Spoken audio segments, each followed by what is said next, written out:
A veteran cop with a history of bias, a powerful man with nothing to prove, one traffic stop, one moment of truth. What happened next sent shockwaves through the entire state. The late afternoon sun cast long shadows across Highway 62, just outside Lexington, Kentucky. Officer Jack Connolly, a 20-year veteran of the force, sat in his patrol car, scanning the passing vehicles with a sharp, calculating gaze. Known for his no-nonsense approach, and though never officially stated his frequent targeting of black drivers, he was always looking for someone to pull over. Then he spotted it, a sleek black Cadillac Escalade moving just slightly over the speed limit. A smirk tugged at the corner of his mouth as he flipped on his siren. Gotcha. The SUV slowed and pulled over without hesitation. The driver rolled down the window, revealing a sharply dressed black man in a tailored charcoal suit, his posture calm and composed. Connolly approached, adjusting his belt, making himself look as imposing as possible. License and registration. His tone was clipped, his stance rigid. The man complied without hesitation, handing over his documents with a polite nod. Connolly examined the license, frowning even though everything was in perfect order.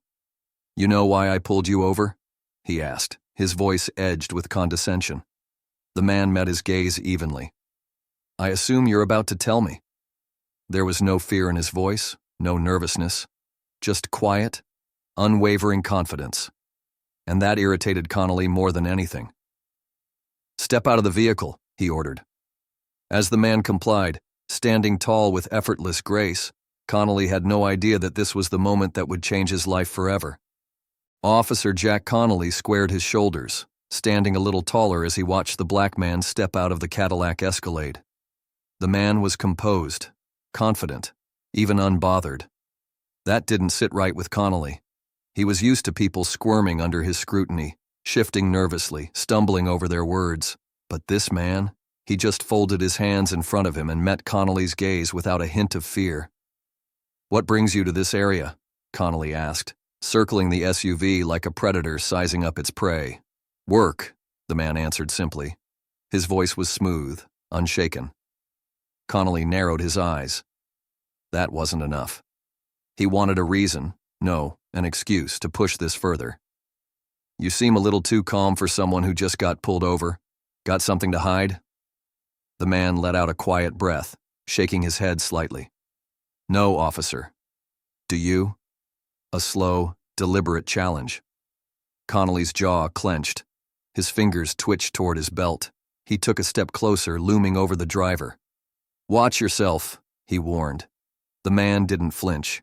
Instead, he tilted his head, studying Connolly the way a professor might study a student who just gave the wrong answer in class. "Is there a reason you're escalating this, officer?" A car passed by, slowing slightly as the driver glanced at the scene unfolding. A pair of kids in the back seat pressed their faces to the window, wide-eyed. Connolly felt the heat of their stares, the weight of the moment pressing down on him. "Open the trunk," he snapped. The man hesitated, just for a second. It was barely noticeable, but to Connolly, it was enough. "Problem?" Connolly pressed.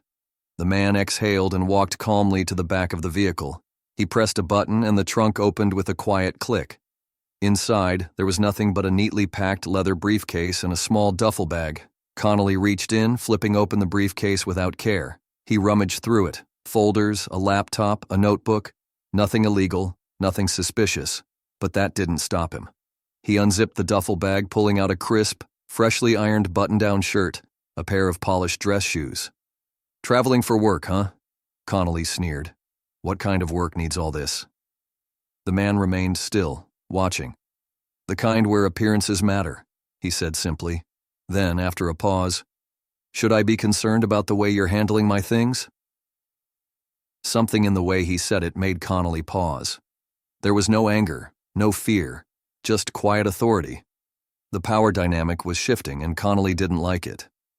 "You've got a smart mouth," Connolly muttered. "That might not work out too well for you." The man took a single step forward. He wasn't aggressive, but the movement carried weight. "Officer," he said, his voice lowering just slightly, "are you sure you want to keep going down this path?" Connolly opened his mouth to fire back, but before he could, the man continued, "Because if you do, You're about to find out exactly who I am."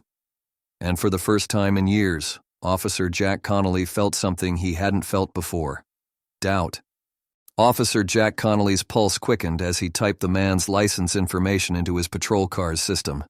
His fingers hovered over the keyboard when the name popped up on the screen: Elijah Carter, Governor of Virginia. For a second, the world around him blurred. His breath hitched. Governor Carter. Connolly's gut twisted. This wasn't just another driver. This was the most powerful man in the state, a man who could destroy his career with a single phone call. He glanced up, his eyes locking onto the governor, who was leaning casually against his SUV, arms crossed, watching, his face unreadable. "I take it you've figured it out by now," Carter finally said. Connolly climbed out of his patrol car, his movements suddenly stiff, uncertain. The arrogance he had a moment ago evaporated. "Governor Carter," he stammered. Carter pushed off the car and stepped forward. "What now, Officer Connolly?" The words hung in the air, heavy with meaning. Connolly's throat went dry. He had no answer, no excuse. What was he supposed to say? That he hadn't realized who Carter was? That if he had known, he wouldn't have treated him like this? That wouldn't make things better. It would only confirm what they both knew. Connolly opened his mouth, then shut it. He had spent years justifying his actions, convincing himself that he was just doing his job. But now, under the weight of Carter's stare, the lie crumbled. This was never about the law. It was about power. Carter studied him, then exhaled. "Let's talk about what just happened," he said, his voice level but firm. "I followed every order you gave. My papers are in order. I broke no laws. And yet, here we are." Connolly swallowed hard. He wanted to look away, but Carter wouldn't let him. "Tell me, Officer Connolly," Carter continued, "do you pull over every car like this, or just the ones with drivers who look like me?" Silence. The question hit like a slap. Connolly's grip tightened around his belt. He had spent years ignoring these kinds of accusations, brushing them off as overreactions. But standing in front of the governor, there was nowhere to hide. Carter took another step forward, his voice quiet but cutting. "You didn't know who I was, and you assumed I was someone you could push around, someone you could intimidate." Connolly's stomach churned, because that was exactly what had happened. His pride screamed at him to deny it, to argue. But what could he say? That he would have treated the governor with respect if he had known his title? That was the problem. Carter let the silence stretch before speaking again. "You're lucky, Officer Connolly, because you pulled over the one black man today who has the power to do something about this." For the first time in his career, Jack Connolly wasn't the one in control. Officer Jack Connolly felt the weight of Governor Elijah Carter's words settle on his chest like a lead brick. The realization of what he had done, who he had just tried to intimidate, was sinking in fast. And for the first time in years, he felt exposed. Vulnerable. He had made a mistake, a big one, and everyone was about to find out. Governor Carter's stance was relaxed, but his eyes held the kind of intensity that made people nervous. He wasn't angry. He was in control. That made it worse. "So, Officer Connolly," Carter said, tilting his head slightly, "now that you know who I am, what do you plan to do about it?" The question wasn't rhetorical. It demanded an answer. Connolly clenched his jaw.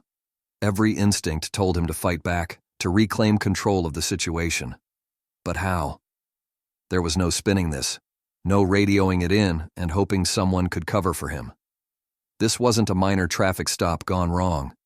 This was a career-ending moment. Then, as if the universe wanted to twist the knife deeper, a black sedan pulled up behind them.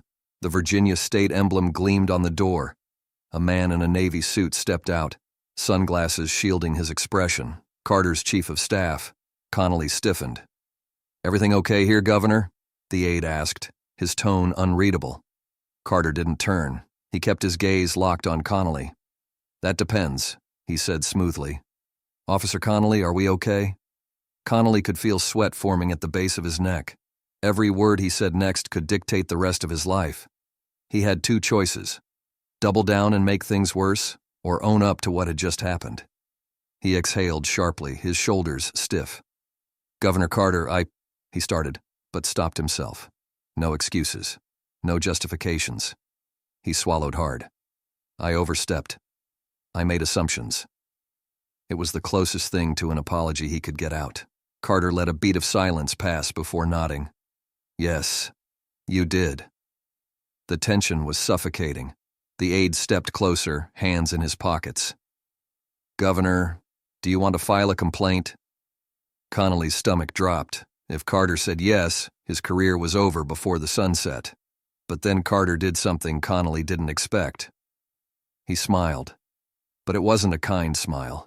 It was the kind that said, I control this now. No, Carter said, shaking his head. Not yet. Connolly blinked, confused. Not yet. Carter finally took a step back, then glanced at the aide. Cancel my next meeting.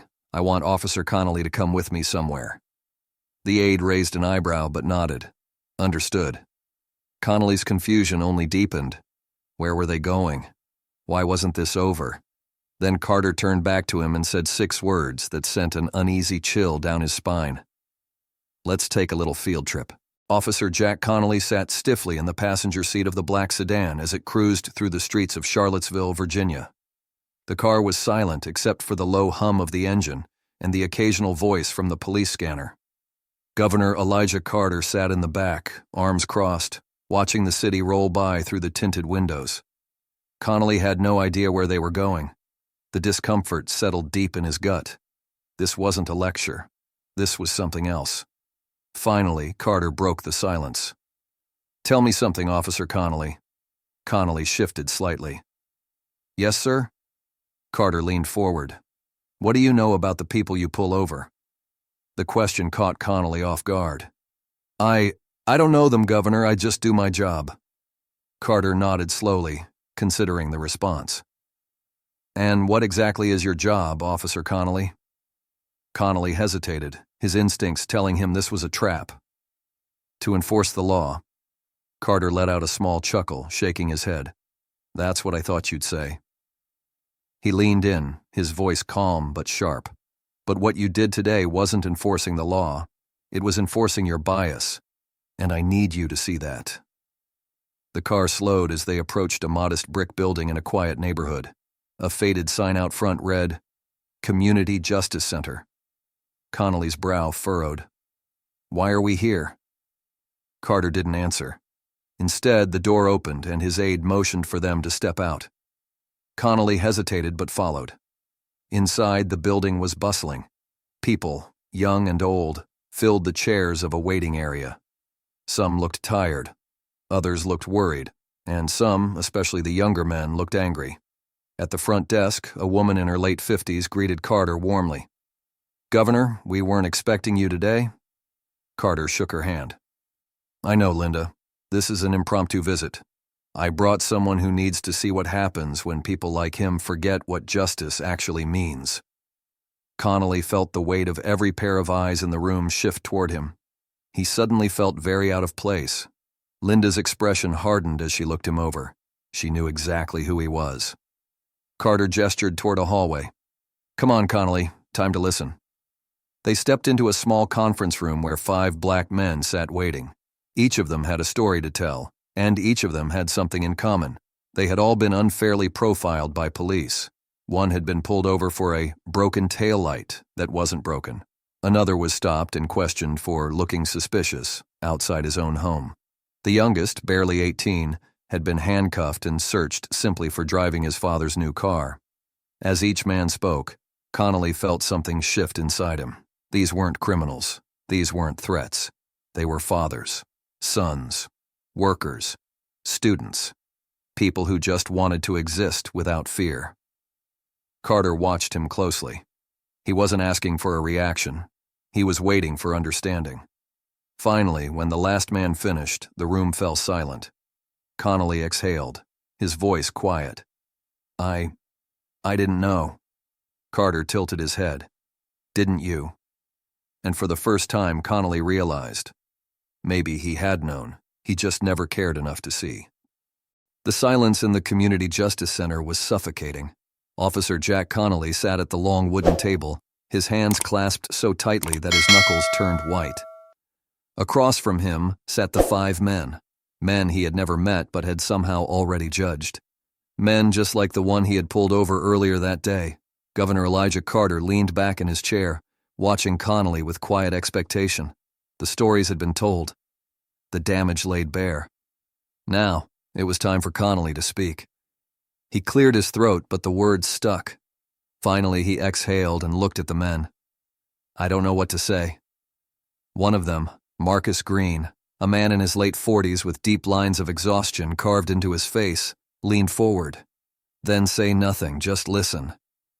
Connolly nodded, swallowing hard. He had spent years believing he was just doing his job, believing that the people he stopped, the ones who looked like these men, must have done something to deserve it. But now, hearing their voices, he wasn't so sure anymore.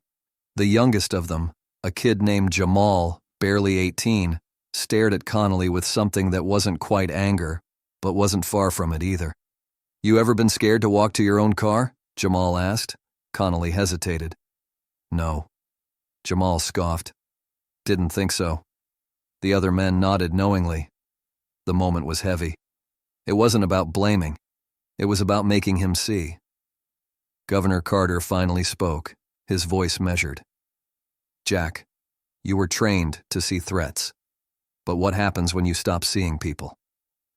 Connolly looked up, his chest tight. He wanted to defend himself, to explain. But for the first time in his life, he realized, maybe this wasn't the moment for excuses. Maybe this was the moment for understanding. Marcus folded his arms. What are you going to do about it? Connolly's jaw tensed. He had spent his whole career in control, holding the power in every interaction, but now he was the one being held accountable. I don't know, he admitted, his voice barely above a whisper. Governor Carter studied him for a long moment before pushing a small notepad across the table. Then start here. Take notes. Ask questions. Learn. Connolly hesitated, then reached for the pen. For the first time in 20 years, he realized that being a good cop wasn't just about enforcing the law. It was about understanding the people he had sworn to protect. And maybe, just maybe, it wasn't too late to change. The room had grown impossibly still. The only sound was the faint scratching of Officer Jack Connolly's pen against the notepad as he scribbled something down, something he never thought he'd have to write. Across from him, Marcus Green and Jamal Bryant watched, their expressions unreadable. Governor Elijah Carter sat back in his chair, arms crossed, waiting. He had seen many men like Connolly, men who wore a badge and thought it gave them power over others, men who had never been challenged on their biases until now. But something about the way Connolly's hand trembled ever so slightly told Elijah that, for the first time, this wasn't just another meeting.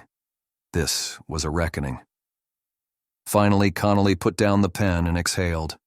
He lifted his gaze, meeting Marcus's eyes for the first time without the weight of his own authority clouding his vision.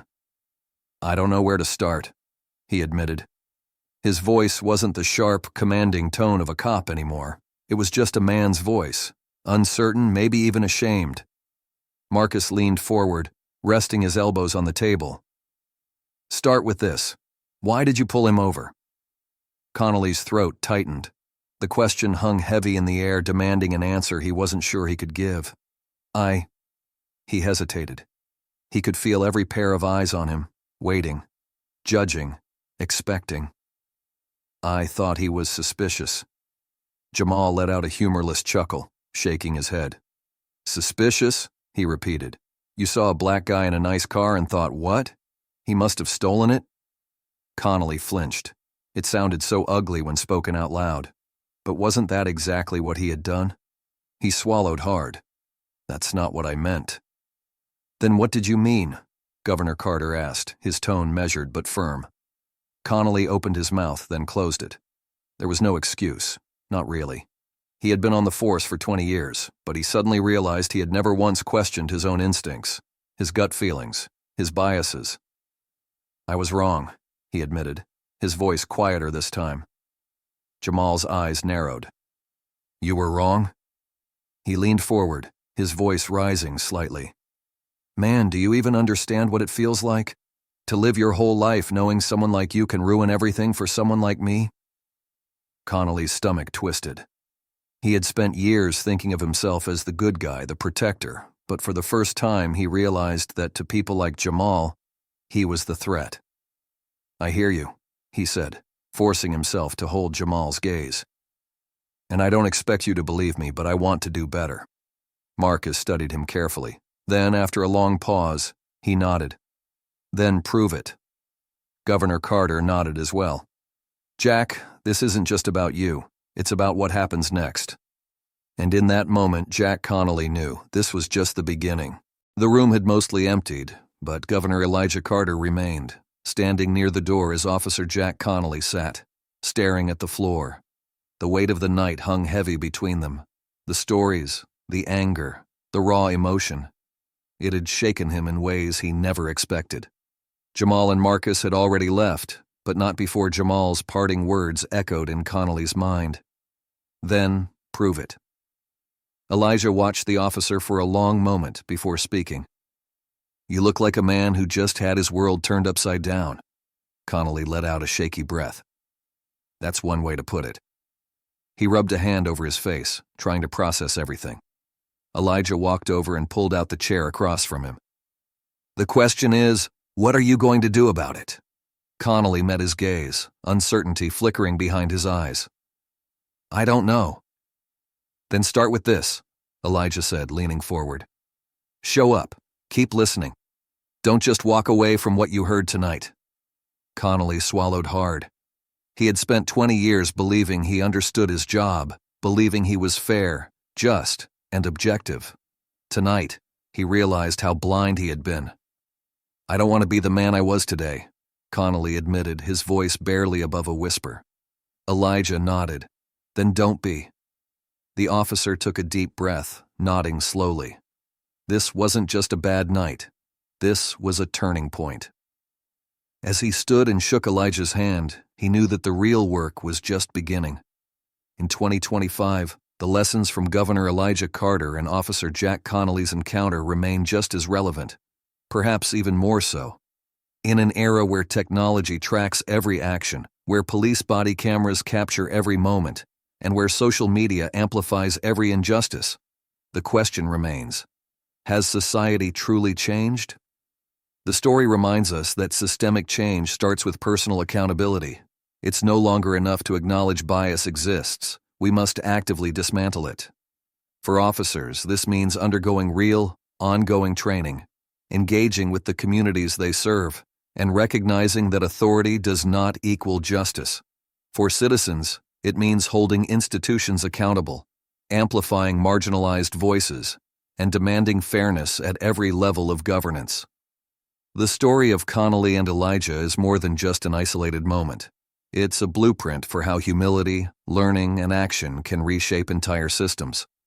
If more leaders and officers followed their path, imagine the kind of justice system we could create, one where respect is given freely, not earned through status. This story is more than just words. It's a challenge. What will you do with it? Will you support leaders like Elijah Carter, who stand up for justice? Will you encourage officers like Jack Connolly, who choose to learn instead of defend their ignorance? Share your thoughts in the comments. How can we continue pushing for real change? If this story moved you, hit like, subscribe, and share it with someone who needs to hear it. Let's keep the conversation going, because real change starts with stories like these.